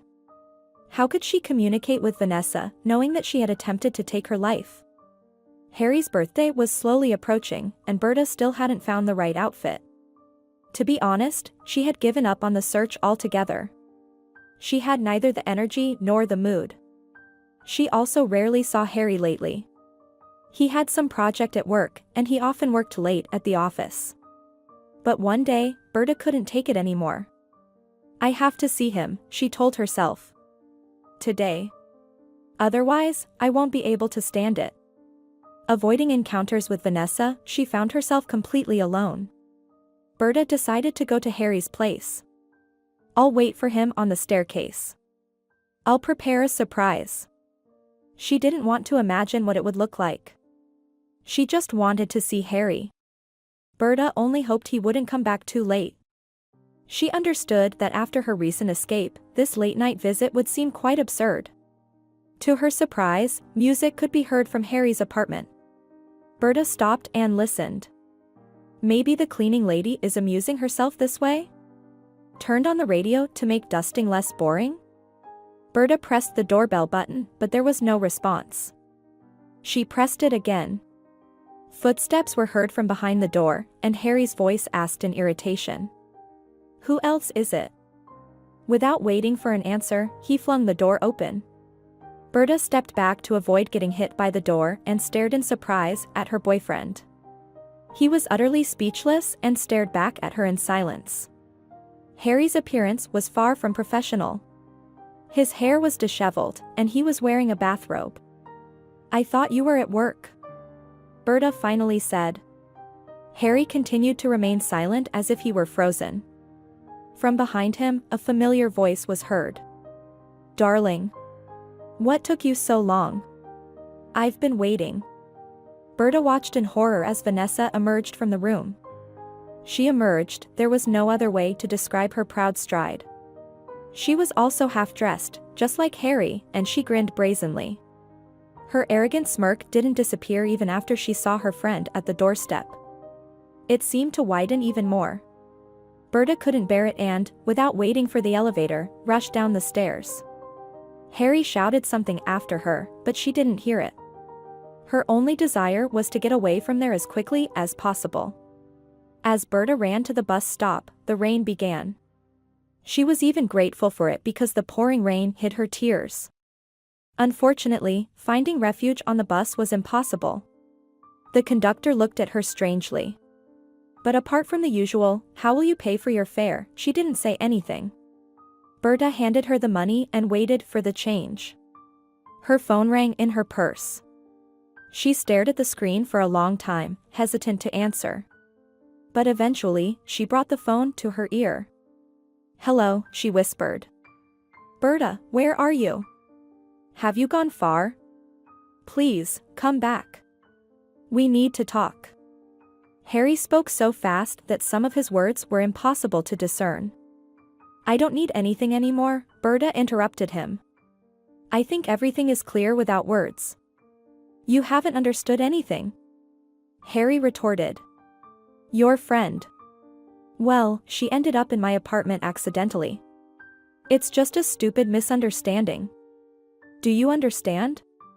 He was shouting so loudly into the phone that some people standing near Berta began to stare at her. She felt embarrassed and started pushing her way to the exit. She preferred walking home for 10 stops rather than becoming a spectacle for the other passengers. Getting off the bus, Berta put her phone back in her bag and looked around. The driver was looking at her again, the same one she had treated to a pie. The guy waved awkwardly at her. Berta blushed and walked away. "That guy saw me with a swollen face, and he used to call me Sunshine," she thought. She was afraid even to look in the mirror, knowing that she probably looked like a scarecrow. Berta didn't explain anything to her grandmother. She just said she had a headache and went to bed. The next day, she flinched at every phone call and feared that Harry would show up at her office. He never did. Instead, he left a bunch of messages on her phone. Berta deleted them all without reading. She didn't need any explanations. After work, climbing the staircase to her apartment, Berta stopped by the door. She could hear voices from inside, and one of them definitely belonged to a man. Who could that be? Judging by the voice, it's definitely not Harry. Then who? Berta opened the door and looked in surprise at a familiar face. It was the bus driver, the same shy guy who had smiled at her when they first met. He didn't have a chance to introduce himself or say anything before Mrs. Phillips spoke. "Ah, there's our absent-minded girl," she exclaimed. "Paulina here is the conductor I work with. She found your wallet and gave it to me." The young man nodded and explained, "I'm the bus driver of the route you take in the mornings, Route 13. "Of course, I recognize you." Berta smiled. "Thank you so much for bringing back my wallet. Although wait a moment. How did you even find me?" "In one of the compartments, there was a folded receipt with your address written on it," the driver replied. "So, I found you." "Sorry I scolded you earlier for not throwing away all those papers," Berta's grandmother chimed in. "See, everything worked out well." She then turned to the young man and said, "Would you like to have some tea with us? To celebrate our meeting. I've baked a pie as well." "I recommend trying it," Berta said. "My grandmother is an excellent cook, and you won't be disappointed." It wasn't that Berta wanted to make acquaintances with guys. She just wanted a little distraction. She suspected that deep down in her apartment, only thoughts of Harry and Vanessa were waiting for her. They were just waiting for the right moment to attack. Talking to an unexpected guest might shield her from that. I'd be happy to, the young man nodded. If this pie is as delicious as the previous one, I'd be a fool to refuse. Even more delicious, he assured him, and added, well, what are you waiting for? Go wash your hands and come into the kitchen. Finding herself at the same table with the driver, the girl began to discreetly study him. The guy appeared to be barely older than her, not handsome, but not unattractive either. Vanessa would probably describe his appearance as rustic. All those freckles, upturned nose. Berta angrily shook her head, trying to rid herself of the name of her former friend, to erase him from her memory. What did it matter what Vanessa said or whether this driver was handsome? She had only invited him over to avoid being a recluse in her room, and that was it. Larry, the guy said, extending his hand. The girl timidly smiled and shook it.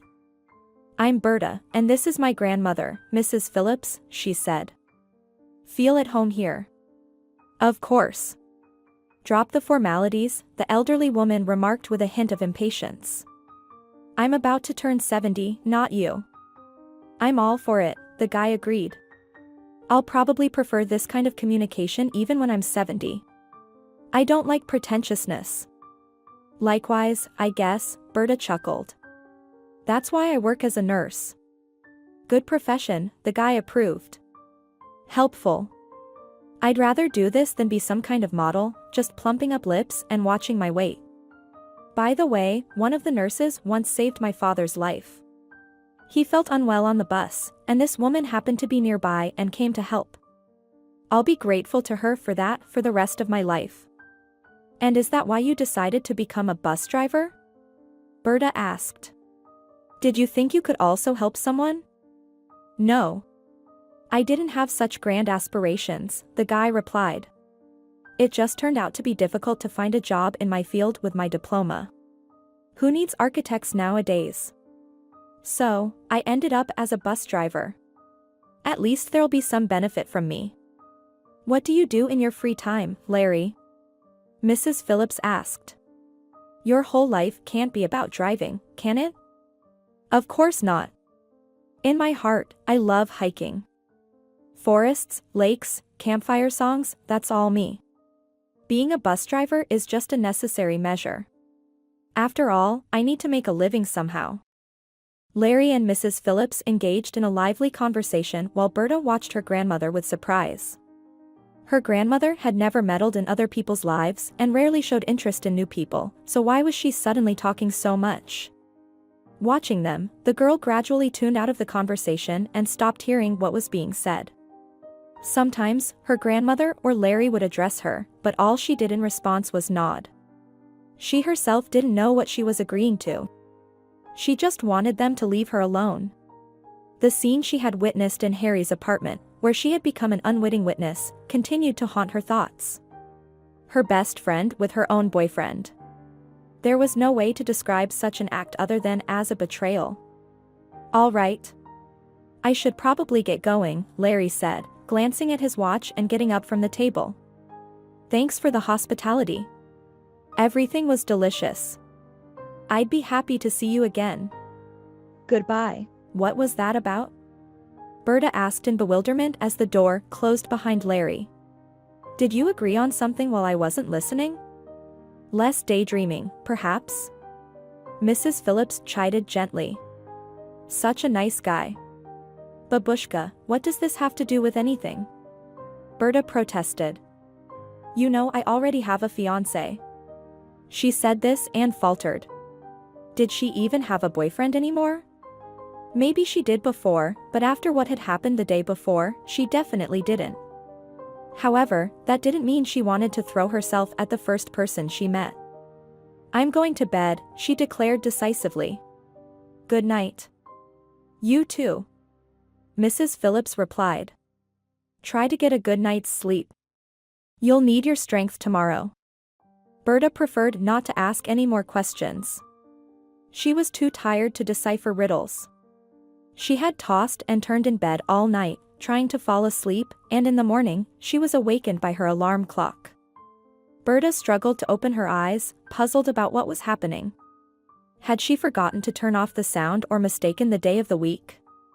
Perhaps it wasn't even Saturday on the calendar, but Monday? Mrs. Phillips peeked into the room. "Good morning, dear. Breakfast is already on the table. Get up quickly." "What breakfast, Grandma?" Berta wondered. "Today's a day off. But Larry is coming over soon. Get ready. It's not nice to keep someone waiting." Mrs. Phillips turned around and confidently walked to the kitchen, and Berta, growing increasingly bewildered, followed her. "What does Larry have to do with it?" she asked. "Grandma, I don't understand anything. Is he coming to visit us? Did you invite him for breakfast?" Now it was Mrs. Phillips's turn to be surprised. "Don't you remember anything at all?" she asked. "Larry promised to come for you at 8 o'clock in the morning and take you to the forest. He invited you on some kind of trip. I've already prepared pies and filled the thermos with tea. I even washed my old backpack. You'll be a wonderful hiker. Just wait and see." Berta looked at her in horror. "Larry invited me on a hike?" And I agreed. "That's what we understood," Mrs. Phillips confirmed. "Larry noticed that you seemed sad and said that you needed some time in nature. He said the forest could cure anyone's loneliness. And you nodded vigorously at every word he said. So, we arranged for him to pick you up today. This is the last thing I needed." Berta moaned. She wanted to argue that nothing like this had ever been mentioned, but the expression on her grandmother's face made it clear that she was telling the truth. Berta herself vaguely remembered bits of their conversation about the forest. "I should have signed up for something like this, shouldn't I? This is how scammers deceive people, taking advantage of their absent-mindedness and trust?" Berta hastily ate her scrambled eggs, constantly checking the time. When the doorbell rang, she rushed to her bedroom and started getting dressed in a hurry. In her heart, Berta continued to scold herself for going along with the first person she met. But the excitement that had taken hold of her was unexpectedly pleasant. She was curious to see where all of this would lead. "Come in, Larry. Come in," Grandma said in the hallway. "Good morning." "Hello, Mrs. Phillips," Larry greeted warmly. "Did you change your mind about joining us? Are you joking?" The woman laughed. "I've had my share of adventures. Now it's time for my replacement. Berta, are you ready?" "I'm coming." Berta glanced at herself in the mirror one last time, adjusted her t-shirt, and left the room. Larry, upon seeing her, smiled. "I was starting to wonder if you were coming at all," he said. "Honestly, yesterday it seemed like you didn't hear a word I was saying. You were just nodding out of politeness." "Of course, I heard," Berta replied indignantly. "Let's go quickly, or we'll be late." "The forest isn't going anywhere," Larry remarked. "In fact, I thought you might want to see the stars." "No, I'm just afraid I won't be able to walk that much," Berta answered.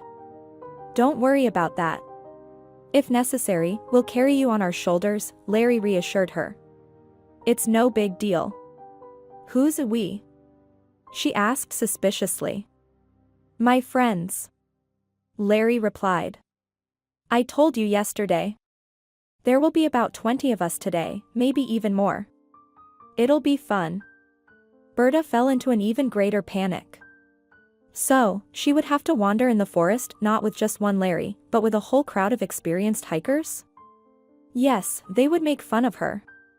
They would leave her at the first stop as someone who couldn't handle the trail. Berta bid farewell to Mrs. Phillips and, trying not to reveal her fear, followed Larry. A car was waiting for them near the entrance. It wasn't as luxurious as Harry's. Just an ordinary old car. After leather seats and cool air conditioning, all of this seemed rather dull to Berta. Larry seemed to realize that Berta didn't remember a word from their conversation yesterday, so he explained his plan once again. "We're heading to a Golden Pine, which is 60 kilometers from the city. We'll walk around the lakes, roast sausages on a campfire, and maybe even reach the river." "Did you charge your phone?" You'll need it for taking photos today or as a flashlight if we stay out late. Berta's phone immediately rang, as if they were waiting for them to remember it. She grimaced but didn't reject the call. Harry's voice sounded a bit nervous through the speaker. "Where are you?" he asked. "Don't you want to meet up today?" "I don't want to meet up with you at all," Berta replied rudely. "Not today, not ever." "Because of Vanessa, is it?" Harry asked. "Come on, forget about her. It was just one time. Can't you understand? She came onto me. Threw herself at me. Well, I couldn't resist. I feel sorry for both of you," Berta replied. "And now, excuse me. I have someone to talk to. Goodbye." She turned off her phone and threw it to the bottom of her backpack. She didn't need photos or calls today. She wanted to spend the day in silence, without dwelling on the past. "Troubles?" Larry asked sympathetically. "Something like that," Berta mumbled, not wanting to go into details. She hardly knew this guy. Was it worth confiding in him? "So, I did the right thing by inviting you," Larry remarked. "The forest heals the soul. All your problems are forgotten there. They take a back seat." "It's like some kind of magic," Berta said without much enthusiasm. "Exactly, it's magic," Larry replied, ignoring her tone. "One of my acquaintances broke up with his fiancée, didn't want to live, wouldn't leave his house. My friends and I somehow convinced him to go on a hike. And what happened? Just 10 kilometers into the hike, he came back to life. It was spring back then, birds were singing, and staying depressed was impossible. Later, he found a new love on another hike. By the way, that's how he met her. He joined a hiking group and met her in the Alps. See how life works. I'm not going to the forest to find love, that's for sure," Berta objected. For a moment, she felt like Larry was dropping hints, trying to court her. It was better to clarify things up front and not give him false hope because her past relationships were more than enough. "And another friend of mine, during a hike, recovered from a serious illness," he continued. Doctors had given him a grim diagnosis. He didn't want to live, but then he decided to go on one last trip to Everest. And what happened? When he returned home, he underwent another examination, and they couldn't find any signs of the illness. I don't know if it was a medical error or nature healed him, but the fact remains. Miracles happen. So, nothing bad can ever happen in nature? Berta asked Larry. What about the stories of hikers who got lost or swimmers who drowned? Well, those things can happen, but it's still better to go out in a blaze of glory than to slowly fade away in your apartment, don't you think? I'd rather not die at all and live as long as possible, Berta replied with a smile. But still, dying in a blaze of glory is better than living a dull life, Larry grinned. It seemed like nothing in the world could rob this guy of his spirit. They left the car at the edge of the forest among many other vehicles. The people gathered here welcomed Larry with cheers. You're late, Commander, a guy remarked. We've been waiting for you. Sorry, Larry replied. We got stuck in traffic. Or you took too long getting ready, the stranger said, winking at Berta. Is this your first time hiking with us, pretty lady? Probably spent 100 times repacking your backpack, not knowing what to bring. Berta awkwardly nodded. You could say that. I was actually afraid to come with you guys. I'm worried I won't keep up with the group. We don't leave our own behind, the guy reassured her. So don't worry. Once you hike with us once, you'll get the hang of it. Afterward, you won't be able to imagine life without travel. As a result of this informal communication and the light-hearted tone with which they spoke to her, Berta did indeed feel better. Soon, the whole group set off on their journey, and Berta forgot about her fears. Larry was right. Negative emotions had no place here. The people around Berta were laughing, talking like old friends, and very soon, she found herself feeling at home among them. She didn't take any photos, she was afraid to turn on her phone and hear new calls. She simply walked, looked around, and absorbed everything with every fiber of her being. "Hey, newcomer," Larry's friend shouted during a break. "Can you help us grill some sausages?" "My name is Berta," the girl replied softly. "Sorry. I'll remember that." Her name was indeed remembered. Later, a woman approached Berta, and taking the opportunity, she asked, "Why do you call Larry your commander? Is he some important figure?" "You could say that," the woman nodded. "Larry gathered all of us on the internet. He created this tourist club. Many of us went into the woods for the first time thanks to him. Without Larry, none of this would have happened." Returning home, Berta realized that this day had become one of the best in recent memory. She hardly thought about Harry, and even less about Vanessa. Those magical places that the tourists traveled to were closed to these two. "Did you make it after all?" Larry asked her, getting out of the car in front of her house. "At first, you were so scared." "I could have gone further," Berta replied with a smile. "I have more energy now." "So, are we meeting again next weekend?" "What if it's sooner?" Berta said, but quickly caught herself. "Although, I understand. We have to work.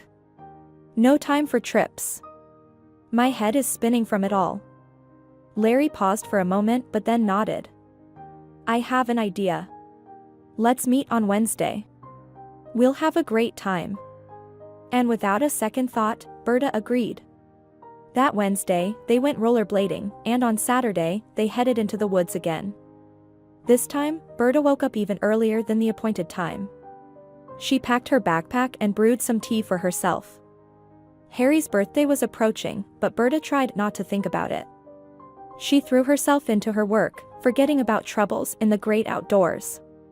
Harry tried to reach out to her, but fortunately, in the remote wilderness, there was no network signal. Unfortunately, Berta was still too carefree for such walks.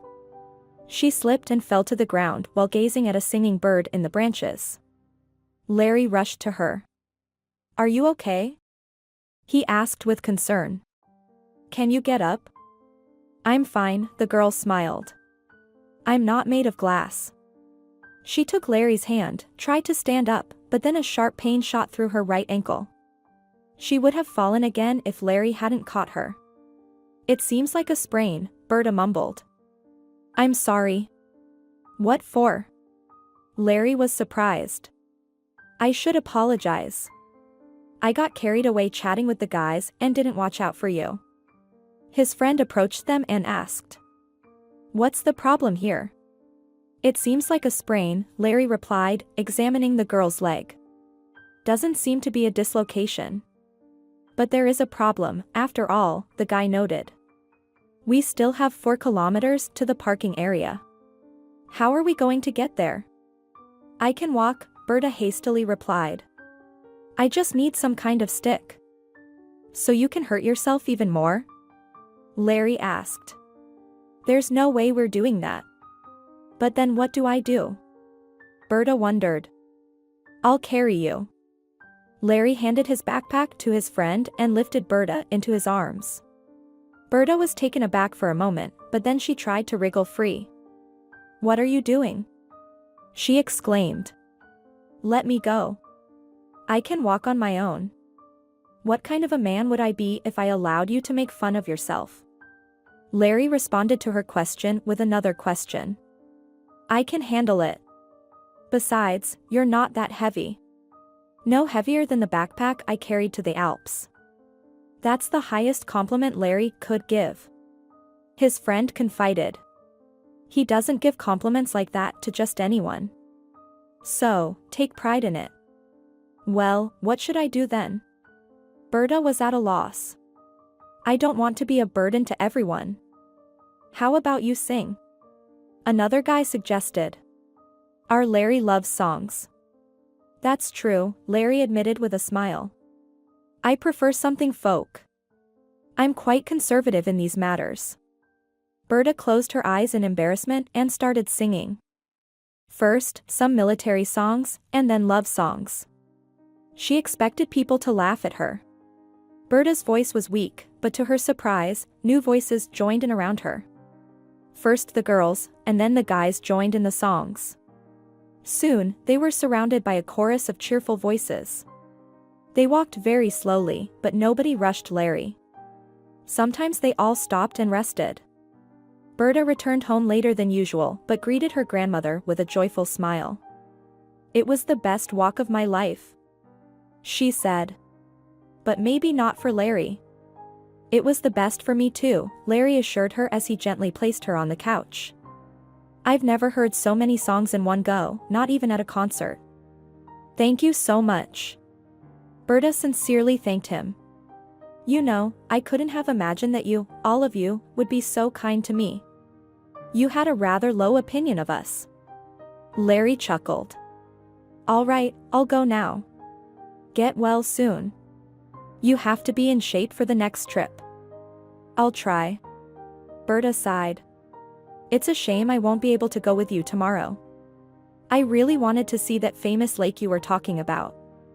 "We'll have plenty of time for that," Larry assured her. "You'll see." That night, Berta slept without any dreams. Neither Harry nor Vanessa appeared in her dreams. Only closer to dawn did she see some heavenly place overgrown with pine trees and an endless blue sky overhead. It seemed to be the very meadow where the group planned to meet on Sunday. Well, Berta was glad that she had been there, even if only in her dreams. True, without Larry, but he had promised to take her there. Unlike many others, this guy always kept his word, and Berta trusted him. She continued to smile all morning. Somewhere far away, Harry was probably getting ready to celebrate his birthday. He gathered around him Carl and other posh friends. Vanessa dressed up, waiters set the table in the restaurant, and they were preparing to seat the guests. Berta didn't care at all. She imagined the sun playing on the water surface of the lake and even seemed to smell the scent of pine trees. She had no concern for anything else. When the doorbell rang, Berta didn't pay it any attention. She thought it was Mrs. Young. The neighbor often visited them to chat with her grandmother. However, Berta was mistaken. Mrs. Phillips returned to the room unusually stern and quiet. Berta hadn't seen her like this since her school days when her grandmother scolded her for bad grades or misbehavior. "What's happened, Grandma?" Berta asked in surprise. "You have that look on your face as if I've done something wrong." "Not you," her grandmother replied.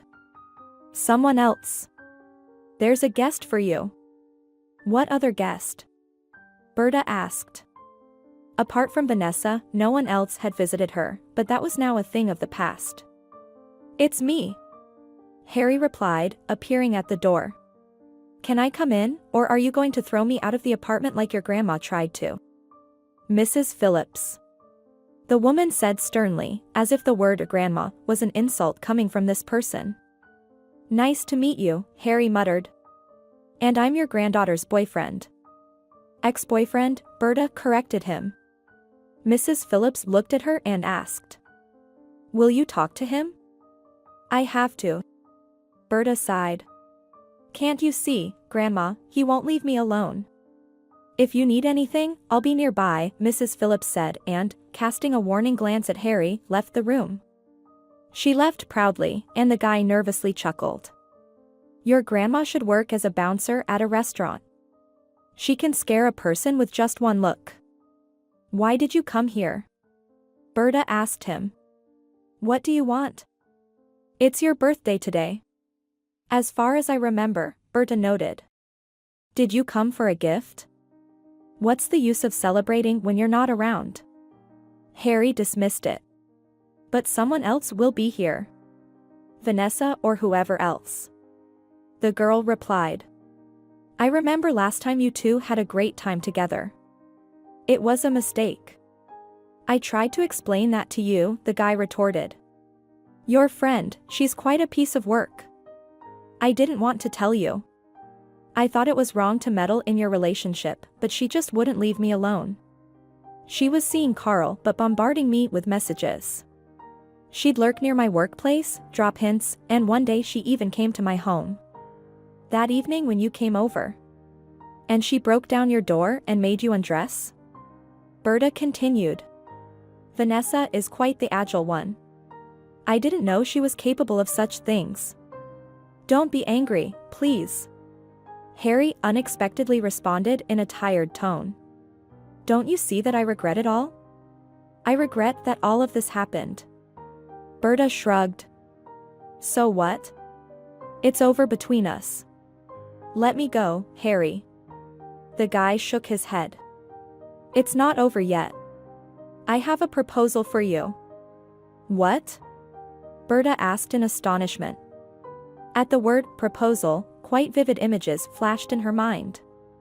A snowy wedding dress, a limousine, a bridal bouquet, guests shouting a gorko. Let's start over. Harry suggested. Pretend that none of this ever happened. Neither Vanessa nor that stupid scene in the apartment. As if we've just met again and there's no past. What do you think? No past? Berta echoed. But there's Harry, and I can't pretend I've forgotten everything. You know that our meeting on the doorstep of your apartment still haunts me at night. You and Vanessa against me. You two are perfect for each other, indeed. Both traitors. Come on. The guy said in a childlike tone as he continued to plead with her softly. Remember, I told you about the Dominican Republic? How beautiful it is there. White beaches, flamingos. You wanted to visit there. Let's go, even if it's tomorrow. There are always last-minute vacation deals. Agree. Berta looked at him spellbound. She had indeed dreamt of all this ever since Harry showed her photos from his travels. Back then, it all seemed like an unattainable fantasy, a daydream. But now, he was presenting it to her, like serving it on a platter with a blue rim. Her dream was almost coming true.